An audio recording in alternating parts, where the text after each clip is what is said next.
On Thursday, EPA Chief Scott Pruitt said his agency is no longer focused on, quote, regulating an entire industry out of business. He announced this back to basics agenda at a coal-fired power plant in Missouri. President Trump has reinforced his promise to bring back coal mining jobs since taking office. But is that a promise he can actually keep? For more on this, I want to bring in David Horsey. He's an award-winning writer, cartoonist, and political commentator from the LA Times. David, thanks for joining us. Happy to be here. So you wrote that the president's promise to bring back coal jobs was like a politician 100 years ago pledging to restore the economic fortunes of blacksmiths. Why? Well, the fact is that he can't change the economics of what's going on with coal and in the broader energy industry. Coal jobs are not going away because of regulation. I mean, there may be some secondary effect because federal regulations have actually made it safer and demands for cleaner coal have been there. But the main reason coal's dissipating is there are cheaper, cleaner energy sources now, and the market doesn't want coal.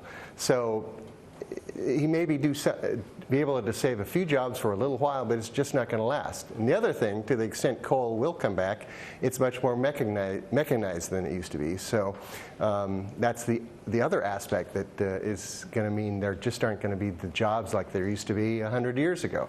Well, David, you've also written that while President Trump's foreign policy and legislative agenda may be a, quote, confused mess, end quote, his administration is pretty good at going after environmental regulations. The president signed an executive order aimed at dismantling President Obama's Clean Power Plan.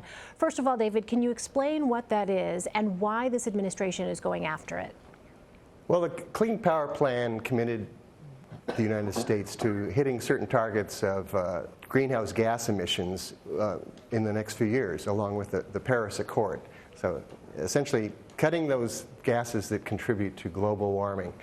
And Trump has basically said, we're not going to do it. And again, it might be a promise that, as much as he may want to keep, will not be kept. According to Michael Bloomberg, former mayor of New York, that cities and states are so involved now in their own programs to reduce emissions that whatever the EPA does or doesn't do may not really make that much of a difference. That those targets that were set by the Obama administration may actually be met without the federal government's involvement, which is pretty interesting.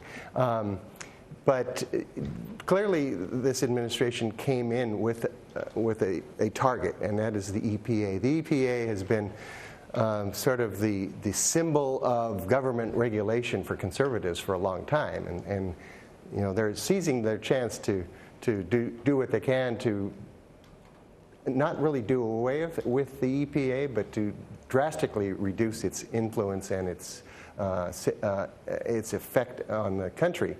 Well, the president's proposed budget, David, let me ask you, included a 31% cut to the EPA. Right. What do you think the chances are, realistically, of that happening? And what would the EPA look like if it did face a significant budget cut? Well, probably won't be that big because there are a lot of Republicans, conservative Republicans, who live in areas where there are significant environmental programs that have benefited them, and they don't want to see those go away. So it probably won't be a 30% cut. It probably will be significant, though. And what will happen is the states will be far more in charge of taking care of the environment.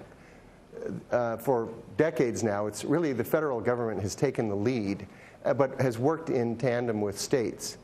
The EPA simply will not be able to carry out a lot of the activities they have done before, research activities and supportive activities for the states. So what you're going to get is some states will continue to do a good job. You know, states like California, where there's a strong effort in this direction, will probably be much better off than states like Oklahoma, perhaps, where the Secretary of the EPA, Pruitt, is from.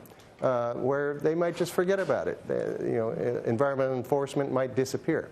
So we'll get this patchwork Up until now, EPA has been sort of an equalizer to making sure that Americans everywhere have some level of confidence that the environment will be protected. And that's what would probably go away. All right, David Horsey in Los Angeles for us. David, thanks very much for your time and for your perspective. Appreciate it. Happy to do it.